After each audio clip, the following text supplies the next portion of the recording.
Tanti anni fa mi sono chiesto perché seguendo il regime ipocalorico si stenta a dimagrire, perché facendo sport si rischia di rallentare il dimagrimento, come reagisce il nostro corpo quando si introduce cibi nella bocca, i pensieri influiscono sulla forma del nostro corpo? Queste e tante altre domande scatenarono in me una gran voglia di conoscenza, di arrivare ad una mia verità e di conseguenza iniziare un percorso meraviglioso che sicuramente non finirà mai. Ci tengo a precisare che non sono laureato in medicina e probabilmente studiando liberamente sono potuto arrivare alla conclusione che il nostro corpo è la miglior macchina di biochimica che esiste e dunque va trattato con la stessa materia. Fin da ragazzo ho sempre avuto molta cura del mio corpo, sia dentro che fuori, e questo mi avvicinò a materie come la biologia, la chimica, la scienza dell'alimentazione, l'anatomia, le tecniche di allenamento, l'integrazione e il fitness in generale, fino ad arrivare alla fisica quantistica, tecniche di meditazione, yoga e respirazione diaframmatica controllate. La mia formazione è stata sempre a 360 gradi, cioè olistica. Dopo più di un ventennio sono giunto a conclusione che l'unico modo per vivere una vita sana sia dentro che fuori è rispettare delle regole semplicissime, ma tutto deve avere a monte il pensiero positivo, che è l'arma più potente che esiste. Ricordatevi, noi siamo ciò che pensiamo.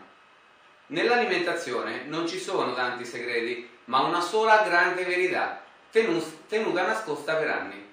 Tutto quello che ci circonda è imperniato al caro e vecchio sistema delle calorie, che io e tanti altri nel mondo che ne sanno un po' di biochimica consideriamo poco attendibile.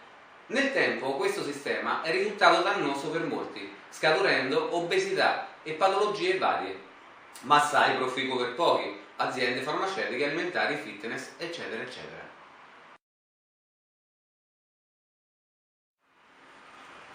Ora andiamo a capire il perché. Il corpo umano produce molte energie, tra cui l'energia termica, meccanica ed elettrica, ma in realtà siamo stati associati solo all'energia termica con il sistema delle calorie. Dunque è facile capire che forse è il caso di rimodernare questo sistema, anche perché è plateale che non funziona. Oggi solo il 3% delle persone arriva all'obiettivo con una dieta ipocalorica. E allora, come si dovrebbe mangiare? Io da molti anni contemplo solo la percentuale di glucosio contenuto in un alimento. E in quali alimenti è contenuto il glucosio? Solo ed esclusivamente nei carboidrati. Tutto il mondo sa per certo che grassi e proteine, dato che si trasformano in chilocalorie, facciano ingrassare, mentre invece la tabella dell'indice glicemico indica 0 nei loro confronti. Pensate che io personalmente consumo tra colazione, pranzo e cena una bottiglia d'olio extravergine a settimana e dato che sono un continuo donatore di sangue ho sempre l'analisi sotto controllo e sono perfette. I nutrizionisti, ahimè, invece ne danno un paio di cucchiaini a pasto perché è molto calorico, ma poi però per non avere carenze di omega 3 e 6 che sono acidi grassi essenziali ti consigliano di prendere l'integratore estratto dal salmone, mentre il miglior apporto di omega 3 e 6 lo possiede proprio il frutto chiamato oliva.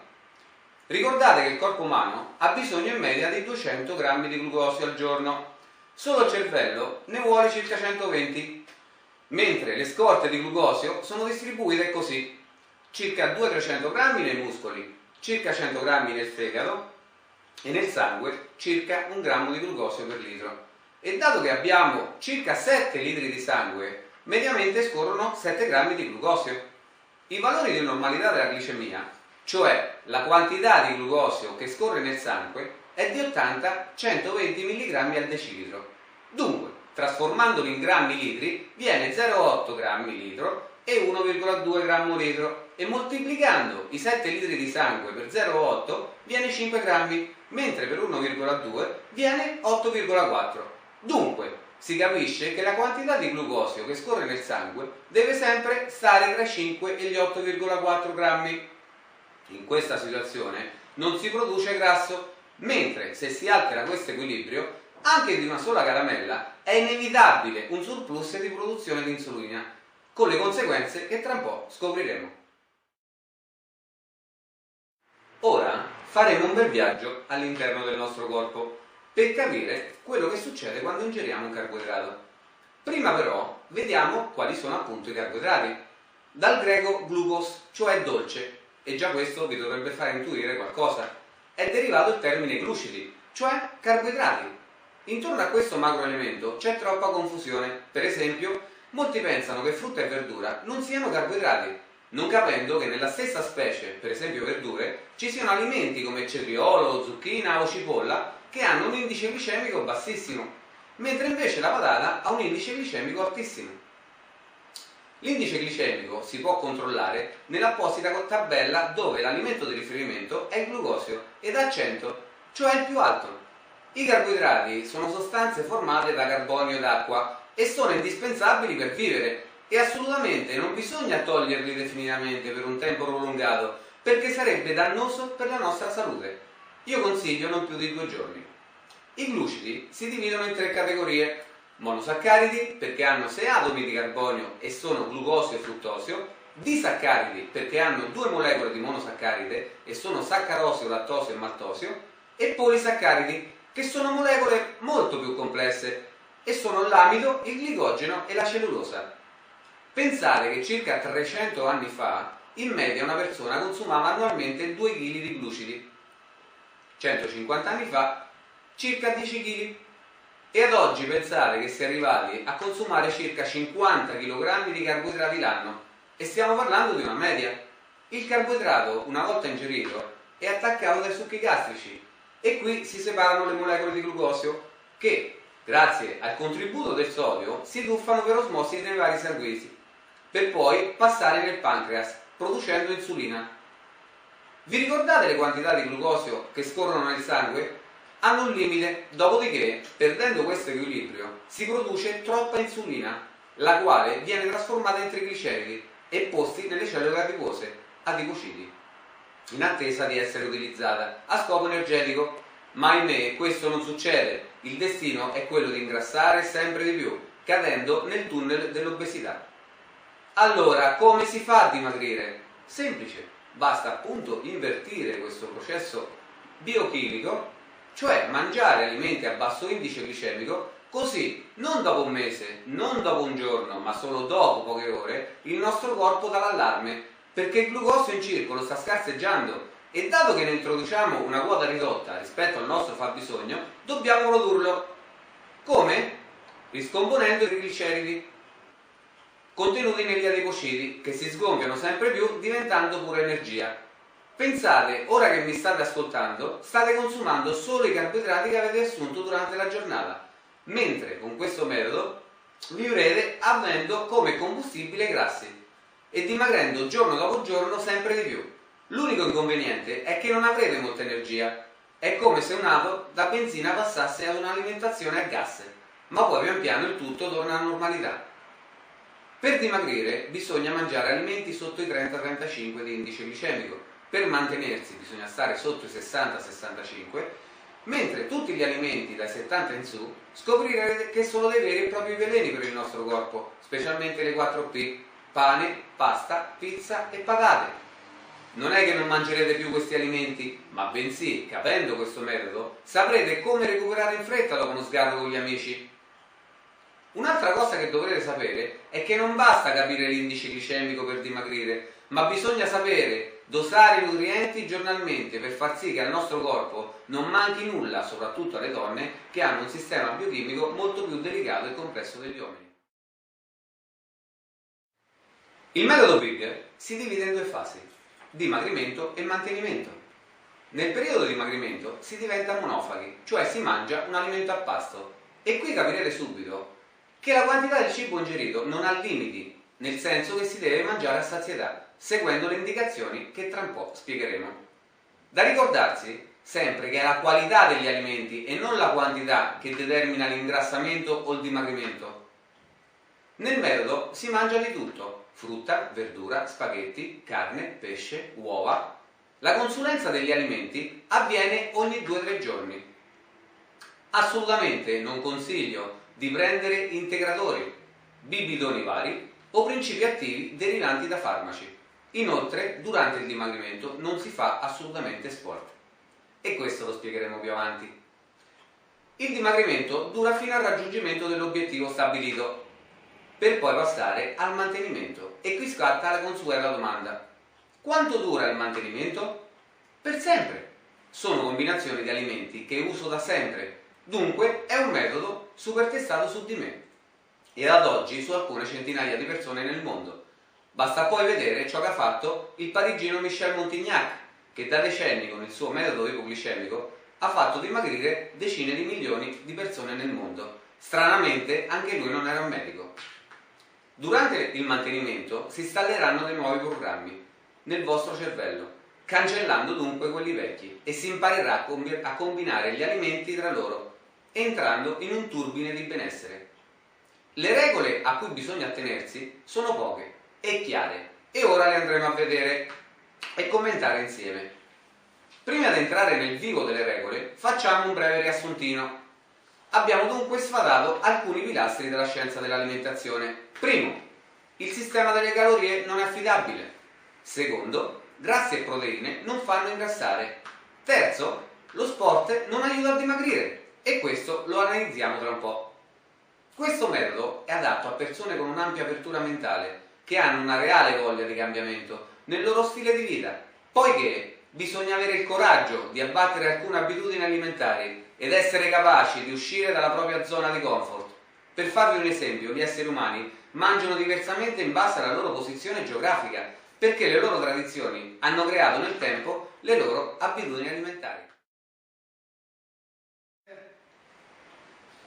Tutte le cose conosciute nella mia vita, che funzionano perfettamente, avevano ed hanno alle spalle regole chiare e ben definite. Dunque, se vi attenete alle disposizioni, il metodo ha un successo del 100%. Essendo una persona che ha dedicato tutta la vita con passione allo sport, la prima regola è quella che mi sta più a cuore, cioè non fare assolutamente sport nel periodo di dimagrimento. E ora vi farò capire il perché. Dopo uno sforzo muscolare, sia esso aerobico che anaerobico, si produce una sostanza tossica che è l'acido lattico. Esso, anche se è una sostanza di scarto, viene riconvertito nel fegato in glucosio, bloccando così il dimagrimento. Dopodiché, appena si è arrivati al peso ideale, si entra nel mantenimento e qui si può iniziare, anzi lo obbligo, a praticare un'attività sportiva, perché lo sport fa benissimo al nostro corpo, soprattutto ai muscoli, ai tendini, ai legamenti, alle ossa e al cervello, il quale fa aumentare la produzione di ormoni che ci accompagnano al sonno. Mai e poi mai bisogna fare sport quando si è obesi o in forte sovrappeso, non solo per quello che vi ho detto, ma anche per tutti i microtraumi che ci facciamo a livello scheletrico, a caviglie, ginocchia, bacino e vertebre. Seconda regola: assolutamente non saltare mai pasti. Questo è quello che fanno spesso le donne, soprattutto in carriera, non sapendo che si procurano un danno biologico ormonale. Pensare che solo dopo 4 ore che il corpo non riceve nutrimento si entra in catabolismo, cioè si diventa cannibali di se stessi, consumando a scopo energetico muscoli, tessuto spugnoso del seno e organi interni, abbassando drasticamente le difese immunitarie. Non è un caso che quando siamo a dieta i capelli si spezzano, le unghie si sfaldano, le gengive sanguinano e l'herpes labiale fa la sua comparsa. E questo è solo quello che noi vediamo esternamente. Figuriamoci all'interno del nostro corpo quello che può succedere soprattutto agli organi. Bisogna mangiare a sazietà tutto quello che viene consigliato. Ricordate che è la quantità del cibo e non la quantità a scatenare i processi biochimici che portano all'ingrassamento. Poi, se proprio non avete fame, almeno 50 grammi dell'alimento consigliato si deve consumare in via obbligatoria. Terza regola: mai e poi mai mangiucchiare fuori pasto. Ricordate che è veramente devastante. Dunque, se si mangiano i pasti principali a sazietà, non c'è nessun bisogno di spizzicare tra un pasto e l'altro.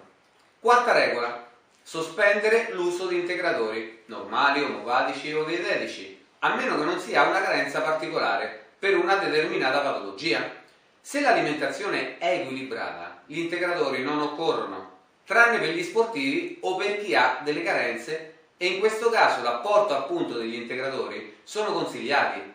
Lo dice appunto la parola, integratori, cioè integrano la nostra alimentazione in caso di bisogno. Regola numero 5. È vietato l'uso di dolcificanti o prodotti light. Qui mi soffermo un istante per farvi capire l'inganno che c'è dietro.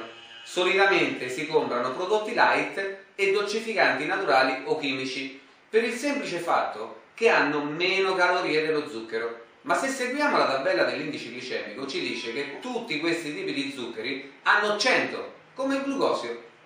Dunque, spendiamo di più per avere lo stesso identico risultato, cioè ingrassiamo e di conseguenza ci ammaliamo ugualmente, tranne il fruttosio che ha 60 e la stevia che ha 0.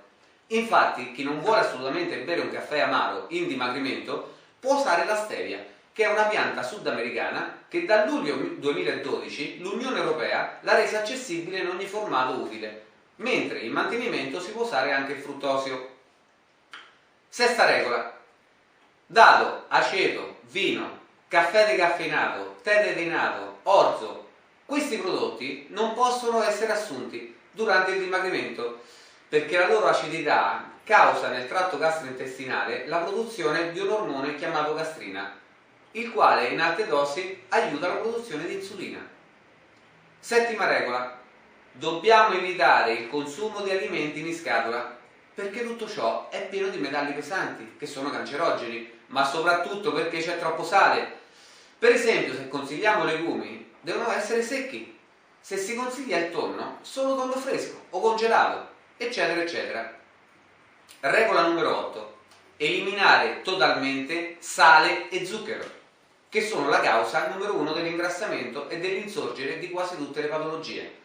Ricordate che lo zucchero non serve al vostro corpo, mentre il sale sì, è indispensabile e occorre un RDA, cioè una razione giornaliera di circa 3-5 grammi a seconda del peso corporeo.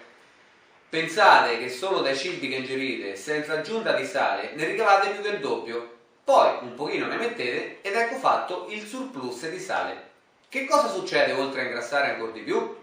Pensate che una statistica dice che il 60% degli ultra cinquantenni prendono la pasticca per l'ipertensione e la causa principale è il sale. Comunque, entrando in mantenimento, si può introdurre il sale rosa dell'Himalaya, in quanto è l'unico vero sale che ha ancora vitamine e minerali assorbibili.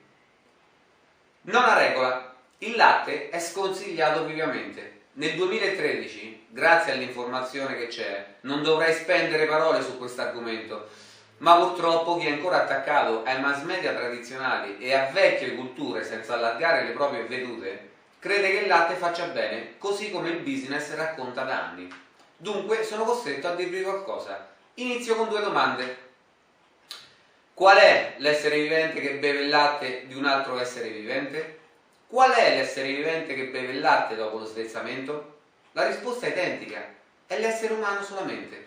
Ma se gli animali non si nutrono di questa sostanza dopo lo svezzamento, iniziamo a farci qualche domanda. Anzi, fate voi una prova. Mettete del latte o del vino in una ciotola e avvicinatela a qualsiasi animale. Vedrete con i vostri occhi che nemmeno si avvicinano.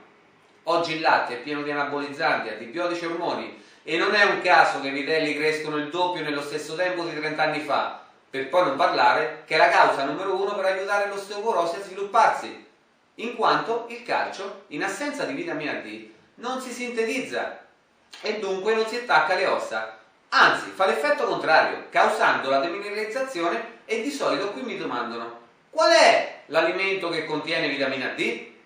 Ed io con un sorriso gli rispondo: solo il 10% dell'RDA giornaliero di calcio lo assorbiamo dagli alimenti che ingeriamo, mentre il 90% lo produce l'organo più grande di tutti, cioè l'epidermide, solo esclusivamente a contatto con i raggi solari, con un procedimento molto simile alla fotosintesi clorofiliana. A dimostrazione di questo basti pensare che nella fascia dell'equatore i casi di osteoporosi sono poco presenti, mentre per esempio in Norvegia c'è un'alta diffusione di questa patologia anche in giovane età. Non è difficile intuirne il motivo. 10ª regola: bisogna bere molta acqua, soprattutto in questa fase, perché dimagrendo si producono molte tossine che potranno affaticare i vostri organi di filtraggio, dunque fegato e reni. Dunque, bevendo si favorisce l'espulsione di queste sostanze di scarto attraverso l'urina, le feci, il vapore acqueo della respirazione e il sudore. Ma attenzione, non bere molto durante i pasti per non diluire troppo i nutrienti da assorbire. Regola numero 11. Gli orari dei pasti sono importantissimi perché noi seguiamo naturalmente il ciclo notte-giorno, denominato ritmo circadiano, e grazie a questo produciamo ormoni differenti, ma in orari diversi. Dunque è importante, per esempio, non fare colazione dopo le 9 di mattina, il pranzo magari tra le 12 e le 14 e la cena tra le 19 e le 21. 12ª regola. Si possono usare tutte le tipologie di cottura: forno, padella, vapore, bagnomaria e perfino la frittura. Sì, avete capito bene. All'inizio vi ho detto che l'olio ha un indice glicemico pari a 0. Dunque avete anche scoperto che la frittura non ingrassa. L'unica cosa che ingrassa nella frittura è tutto quello che gli sta intorno a quello che abbiamo fritto, cioè l'impanatura, che di solito è pangrattato o farina, due grandi campioni nella classifica della glicemia. Ogni 2 giorni mi dovrete inviare il vostro peso corporeo e in base alla variazione del peso corporeo vi consiglierò gli alimenti dei prossimi 2 giorni, e così si continuerà con questo tipo di monitoraggio. Vi occorrerà avere una bilancia pesapersone digitale con lietti. Vanno bene anche quelle in sconto nei supermercati. Ricordatevi, l'importante è pesarsi sempre sulla stessa bilancia, alla stessa ora e nelle stesse condizioni. In pratica, appena svegli andate al bagno e vi pesate una sola volta. Il peso lo dovrete inviare entro le 9 di mattina, dunque vi consiglio di inviarlo subito dopo essersi pesati. Dovete prendere le misure del vostro corpo seguendo la tabella che vi consegnerò, ma non me le dovete comunicare, sono vostre e vostre rimarranno. Magari ogni 10 giorni mi comunicherete solo la differenza in centimetri dei vari punti del corpo dal primo giorno. Oltre che tutti i tipi di cottura, potete usare per condire e per cucinare olio di oliva extravergine in quantità assolutamente libere. Più, dato che si è tolto un elemento forte come il sale, possiamo mettere nel nostro pasto una ed una sola spezia. Dunque, pepe, peperoncino, salvia, rosmarino, limone e altre. Tranne cipolla ed aglio, che non sono spezie, ma sono considerati alimenti. Bene. Ora che avete un'idea di quello che facciamo e la vostra curiosità è soddisfatta, non vi resta altro che contattarmi tramite tutti i mezzi tecnologici che sono nell'area contatti del mio sito, conoscerci meglio, capire quali sono i vostri gusti, intolleranze e allergie verso gli alimenti, dopodiché vi consiglierò gli alimenti per i primi 2 giorni. Una bella novità in assoluto è che se avete qualsiasi dubbio non c'è nessun rischio, in quanto potete tranquillamente provare gratuitamente il metodo per i primi 6 giorni, constatando con i vostri occhi di aver perso dai 2 ai 5 kg nel completo benessere. Ciao e a presto!